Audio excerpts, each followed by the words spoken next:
anak sulung itu sebenarnya punya Tuhan gitu.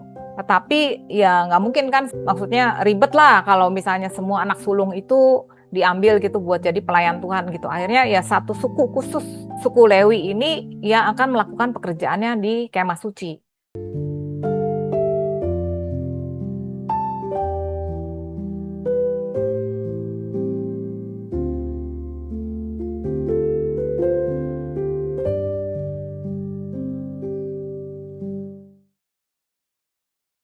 Tadi kan dirimu bilang imam besar hanya satu. Mm-mm. Kemudian kalau Yesus itu imam besar agung gitu ya, Yap, Rit ya. Tapi yap. kan di Keluaran 28 tadi bilang imam besar. Apa sih bedanya sebenarnya kalau great high priest, imam besar agung tuh Yesus. Tapi aku berpikir berarti kan ada imam besar kan. Tadi kan bilang imam besar yang pertama siapa? Harun, Henok, Harun yang imam besar Harun pertama. gitu kan ya. Nah, kalau sampai dengan sekarang ada berapa sih imam besar sebenarnya? Apakah Hmm. bagaimana dia diangkat sebagai imam besar gitu loh? Ya, sebetulnya imam dan imam besar itu adalah untuk pelayanan di Bait Suci. Bait Suci itu udah hancur terakhir tahun 70 Masehi. Setelah itu kan nggak ada lagi tuh. Nggak ada lagi imam-imam, nggak ada imam besar. Mau ngapain mereka? Kalaupun ada, nggak ada Bait Sucinya gitu kan. Nah, Tuhan Yesus dikatakan sebagai imam besar agung karena dia imam besar yang sempurna. Satu-satunya yang agung. Yang lain nggak ada yang sempurna. Yang lain berdosa semua. Dari mulai Harun sampai yang terakhir, ya itu nggak ada semua yang sempurna. Makanya mereka imam besar. Imam besar itu dari mulai Harun ya sampai bait suci yang terakhir itu hanya boleh satu seumur hidup. Dia mati baru digantikan. Kalau imam-imam itu semua keturunan Harun kan nggak cuma satu ya, keturunan yang lain, anaknya, cucunya dan sebagainya itu jadi imam. Imam dalam arti mereka yang bisa mempersembahkan korban. Jadi kalau orang bawa korban ke bait suci, itu kan mereka ya kambing, domba, lembu segala macam itu yang masukin, yang naikin, yang mempersembahkan korban itu adalah imam. Harus imam. Tapi yang bisa masuk ke ruang Maha Kudus itu cuman imam besar. Makanya Tuhan Yesus itu adalah imam besar, tapi dia agung karena dia tidak berdosa, dia sempurna. Dia imam besar kita. Makanya setelah bait suci kedua itu dihancurkan tahun 70 Masehi, itu kan udah nggak ada lagi sebenarnya. Nah, cuman The Temple Institute itu mereka tuh kepengen di bangsa Yahudi, mereka tuh kepengen bikin lagi bait suci karena mereka percaya bahwa Mesias itu nggak akan datang kecuali ada bait suci. Makanya mereka akhirnya menunjuk orang yang nantinya akan dikasih ditahbiskan lah sebagai imam besar, ya si Baruch Kahane itu gitu. Jadi dia yang dianggap nanti ketika bait sucinya udah berdiri, nah dia akan melakukan Yom Kippur lah dan lain-lain lah gitu. Itu sebetulnya. Tetapi ya kalau aku sih percaya ya Tuhan Yesus adalah imam besar kita, ya dia agung karena dia sempurna dan nggak akan ada lagi, maksudnya udah nggak berlaku buat kita gitu imam-imam. Karena memang bait suci itu kita adalah bait sucinya. Roh Kudus itu berdiam. Dulu kan Roh Tuhan itu berdiam di bait suci kan. Tapi Hmm. kan setelah Tuhan Yesus diangkat, rohnya itu berdiam di hati anak-anaknya. Kita adalah bait Roh Kudus gitu. Jadi ya memang itu is not applicable untuk kita orang-orang percaya. Orang-orang Yahudi kan mereka memang masih menantikan kan, menantikan Mesias itu gitu. Jadi mereka masih berharap akan ada lagi bait suci, kemudian nanti akan ada si imam besar ini gitu, yang melakukan seperti pelayanan bait suci di sebelumnya gitu. Ya, karena pada saat Yesus disalibkan, kan sebenarnya bait suci itu yang robek itu kan artinya Mm-mm. memang sudah tidak ada lagi ya karena apa namanya sudah dirubuhkan lah istilahnya gitu ya bahwa Tuhan Yesus sebenarnya yang sudah membela kita sehingga tadi yang Rita bilang apa namanya Allah sudah berdiam di hati kita tidak lagi di bait gitu karena diri kita Yap. adalah bait suci. Jadi sorry Rit, aku pengen lebih jelas lagi. Sebenarnya kan memang keturunan Harun adalah yang menjadi imam-imam Hmm. gitu ya. Tapi kan sebenarnya yang disisihkan oleh Tuhan adalah keturunan Yap. Lewi gitu. Yap, Nah, tapi berarti keturunan Lewi itu kan imam kan sebenarnya. Kalau aku pemikiran tadi gitu, apakah sebenarnya even kamu keturunan Lewi, tapi hanya yang keturunan Harun lah yang menjadi imam gitu, betul, gitu ya? Nah, betul. yang bukan keturunan Harun tapi dia suku Lewi itu apa sebenarnya? Mereka itu pelayanan misalnya ya perkakas lah, merawat perkakas. Kemudian apalagi kalau di bait suci itu kan mereka setiap kali Tuhan itu mau pindah, mereka kan mesti ngangkut tuh, Hmm, ya kan, hmm, mesti ditutupin, mesti ngangkut dan segala macam. Itu adalah suku Lewi gitu. hmm.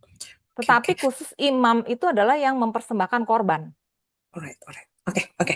Nah, aku ngerti. Jadi sebenarnya dikhususkanlah suku Lewi itu untuk melayani Tuhan, tetapi yang menjadi Imam imam dan harus dari keturunan Harun. Gitu ya betul. tadi ya? Yap. Nah, ini sini dikatakan Tuhan berfirman kepada Musa di Bilangan 3, suruhlah suku Lewi mendekat menghadap Imam Harun supaya mereka melayani dia. Mereka harus mengerjakan tugas-tugas bagi Harun dan bagi segenap umat Israel di depan kemah pertemuan dan dengan demikian melakukan pekerjaan jabatannya pada kemah suci. Sungguhnya aku mengambil orang Lewi dari antara orang Israel, ganti semua anak sulung mereka yang terdahulu lahir dari kandungan, supaya orang Lewi menjadi kepunyaanku. Karena buat Tuhan, anak sulung itu sebenarnya punya Tuhan gitu. Tetapi ya nggak mungkin kan, maksudnya ribet lah kalau misalnya semua anak sulung itu diambil gitu buat jadi pelayan Tuhan gitu. Akhirnya ya satu suku khusus, suku Lewi ini yang akan melakukan pekerjaannya di kemah suci. Tetapi mereka tuh cuma melakukan pelayanan. Imam itu harus dari Harun dan anak-anak Harun. Maka dibilang di sini, engkau harus menyuruh abangmu Harun dengan anak-anaknya datang untuk memegang jabatan imam bagiku. Harun dan anak-anak Harun. Khusus untuk Harun, ya imam besar, nah dia tuh pakai ini, pakaian kekudusan, karena dia adalah imam besar, gitu. Tetapi imam-imam yang lain ya, anak-anak yang lain ya jadi imam, gitu. Nggak semua bangsa Lewi itu adalah imam. Mereka semua adalah pelayan, betul. Pelayanan di kemah suci dan bait suci. Dulu kan juga kalau Raja Daud itu bahkan 7 day, 24 hours itu ya, itu ada pemusik gitu kan.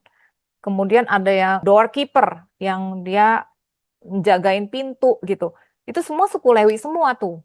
Tapi bukan imam gitu. Imam tuh khusus untuk mempersembahkan korban.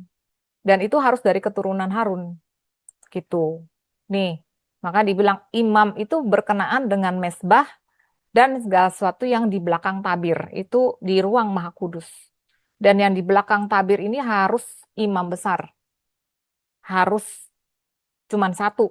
Dan dia masuk ke situ aja setahun sekali pada saat Hari Raya Yom Kippur. Hari Raya Pendamaian gitu. Rita, aku boleh nambah pertanyaan lagi, Kak? Ya, Nah, jadi gini, pada saat Israel masuk ke tanah Kanaan, itu kan dibagi-bagi ya mereka apa namanya tempat-tempatnya kan mereka milik kecuali siapa tuh Ruben dan sama setengah dari suku mana Manasye sih? ya, dia kan Mm-mm. di Jordan kan gitu ya.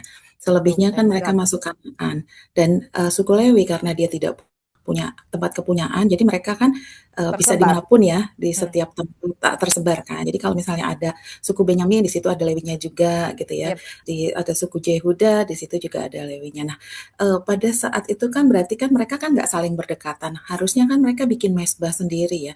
Jadi maksudnya mereka bikin apalah bait suci lah gitu ya. Apakah berarti Hmm. artinya bait suci juga ada 12 dan bahwa nanti imamnya harus dari dari keturunan Harun, berarti keturunan Harun itu tersebar di semua ini gitu loh, mesbah itu karena mereka yang harus menjadi imam.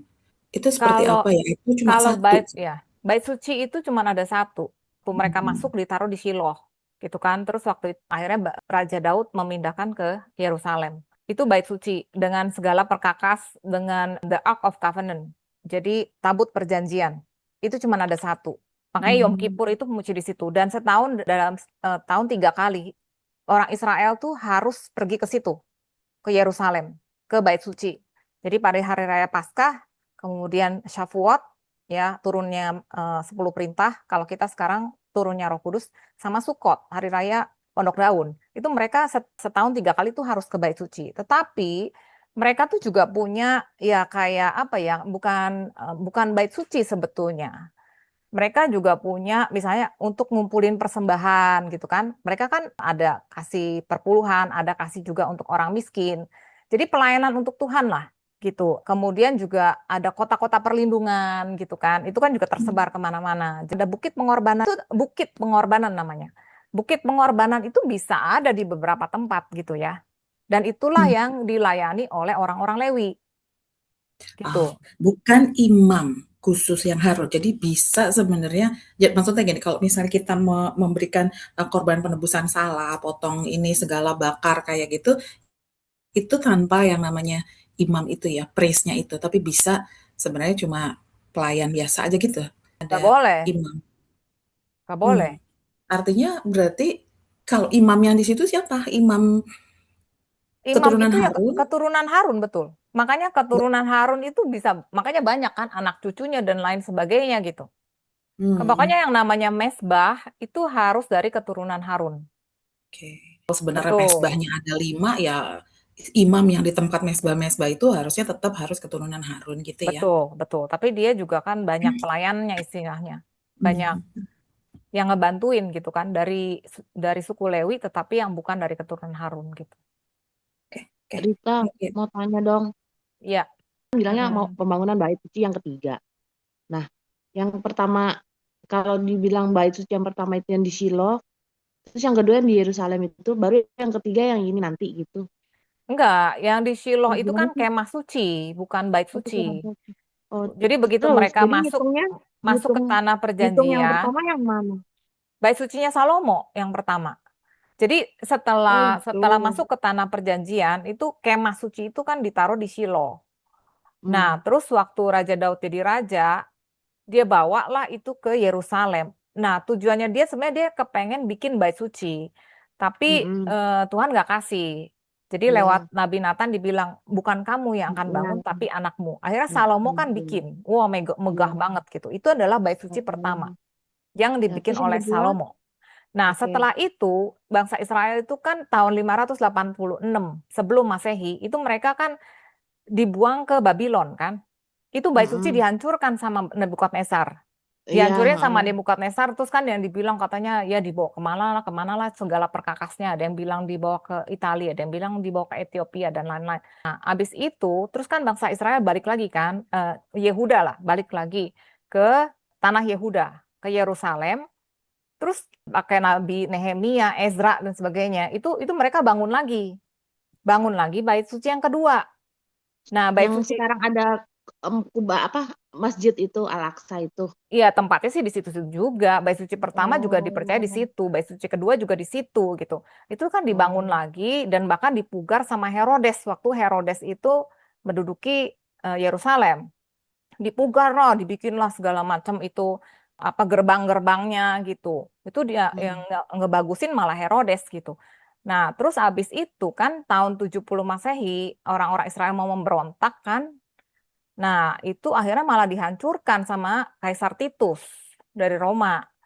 Nah, hmm, dihancurkan, abis dihancurkan, bangsa Israel malah nggak boleh tinggal di situ, malah mereka harus keluar. Makanya mereka tersebar diaspora kan ke berbagai negara hmm, gitu.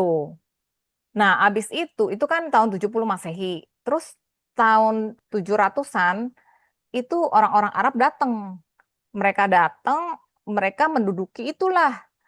Abis itu mereka bikinlah itu kubah emas lah, Dome of the Rock oh, lah, oh, apa Al-Aqsa lah gitu. hmm. Itu dia bangun di situ, di tempat situ, dia bilang katanya apa Isra Mi'raj ya. Itu Iya, katanya iya, di situ iya. tempatnya gitu kan. Akhirnya terus mereka bangun itu dan dianggap sebagai tempat sucinya mereka. Nah, Oh akhirnya gitu. sampai sekarang kan nggak bisa dibangun lagi. Padahal waktu bangsa Israel akhirnya negara Israel berdiri tahun 1948, kan orang-orang kan mulai lagi balik lagi aliyah kan, balik lagi ke tanah perjanjian dan mereka tuh udah kepengen sebetulnya, tapi ya nggak bisa gitu. Apalagi tuh didudukin sama mereka gitu. Dan akhirnya bahkan bangsa Israel itu menyetujui setelah Perang 6 hari tahun 67, Juni tahun 67, itu bahkan sebenarnya kan Yerusalem Timur itu kan punya Yordan. Terus kan akhirnya diambil alih lagi sama Israel karena Israel menang perang. Tapi bahkan Hmm. Israel itu setuju bahwa khusus di kawasan Bukit Bait Suci itu, the Temple Mount, itu as is, jadi nggak boleh diganggu gugat gitu. Status quo. Jadi pengelolaannya dikasih Karena ke diakui untuk karena wakaf diakui Islam. tiga Hmm? agama itu ya. Karena Ya, diakui untuk tiga agama itu ya.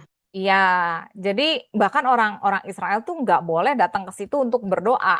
Mereka cuma bisa sampai ke eh, the Wailing Wall gitu kan, Iya, Western Wall gitu. tembok ratapan. Ya, gitu di tembok barat itu gitu. Dan tembok barat itu dipercaya juga paling dekat dengan ruang Maha Kudus. Dipercaya bahwa sebetulnya Bait Suci itu nggak persis di Iya, di lingkaran lokasinya Kubah Emas atau apa Dome of the Rock atau si Masjid Al-Aqsa itu, tapi sebelahannya. bergeser sedikit, iya, Ya, yang di dibilang kubah sebelahannya. kecil itu. Jadi katanya kalaupun mau mendirikan ya mungkin nanti dinegosiasi akan didirikan di situ. Jadi berdampingan lah gitu istilahnya Iya, kayak Masjid Istiqlal sama gereja katedral gitu iya, loh.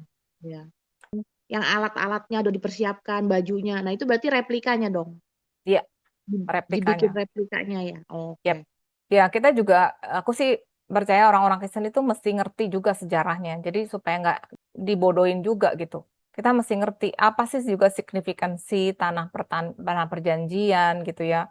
Kenapa mereka kepengen punya bait suci dan sebagainya, dan apa sih relevansinya dengan kita gitu.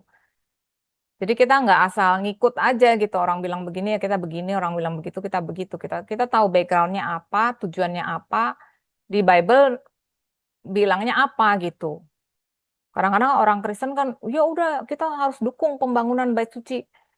Kalau aku malah nggak mau dukung, buat apa? Kita adalah baitnya Roh Kudus. Tuhan itu udah selesai. Nggak boleh ada korban-korban lagi. Tuhan Yesus itu korban yang sempurna. Justru kalau kita mendukung, itu artinya kita menghina dong pekerjaan Tuhan Yesus. Artinya belum selesai dong. Mesti ada korban-korban lagi. Ditutup lagi itu ruang pembatas ruang kudus dengan ruang maha kudus. Mari kita berdoa. Bapa, kami mengucap syukur Bapa karena Engkau baik. Karena Engkau sudah memberikan anakmu, Tuhan Yesus. Dia adalah nabi yang diutus untuk membebaskan kami dari dosa, dari penghukuman atas dosa. Dia adalah imam besar yang merepresentasikan kami ke hadapan Engkau. Satu-satunya perantara Tuhan yang membawa darahnya sendiri ke ruang maha kudus di sorga untuk membenarkan kami. Dan dia adalah raja dari segala raja, Tuhan dari segala Tuhan. Dia adalah raja kami untuk selama-lamanya. Kami mengucap syukur Tuhan Yesus untuk semua yang Kau lakukan dalam kehidupan kami. Engkau adalah Alfa dan Omega, the first and the last, the beginning and the end. Terima kasih Tuhan. Ajar kami untuk senantiasa memandang kepada Engkau. Engkau yang memulai, Engkau yang mengakhiri. Engkau adalah sumber segala sesuatu karena Engkau adalah hidup kami. Engkau adalah roti hidup, Engkau adalah terang dunia. Engkau adalah segala-galanya. Ajar kami untuk terus-menerus dituntun oleh Roh-Mu. Roh Kudus ajar kami Tuhan untuk tidak mengandalkan pengertian kami sendiri, tapi mengandalkan pada pengertian Engkau, percaya pada janji-janji Engkau, karena Engkau adalah ya dan amin. Terima kasih Bapa, kami mau serahkan seluruh kehidupan kami, biarlah kami boleh menjadi terang dan garam di dunia ini, kami boleh memancarkan kemuliaan Engkau, seperti apa yang Engkau inginkan ketika membuat manusia, ketika Engkau menebus kami. Terima kasih Bapa, Engkau memberkati kami dan seluruh keluarga kami. Engkau menyinari kami dengan wajah-Mu dan berikan pada kami kasih karunia-Mu. Engkau menghadapkan wajah-Mu kepada kami, memberikan pada kami damai sejahtera-Mu. Kasih-Mu Bapa, kasih karunia-Mu Tuhan Yesus, penyertaan Roh Kudus menyertai kami sekarang sampai selama-lamanya. Di dalam nama Tuhan Yesus, Tuhan dan Juru Selamat kami yang hidup. Imam besar, agung, dan Raja kami. Kami berdoa dan mengucap syukur. Amin.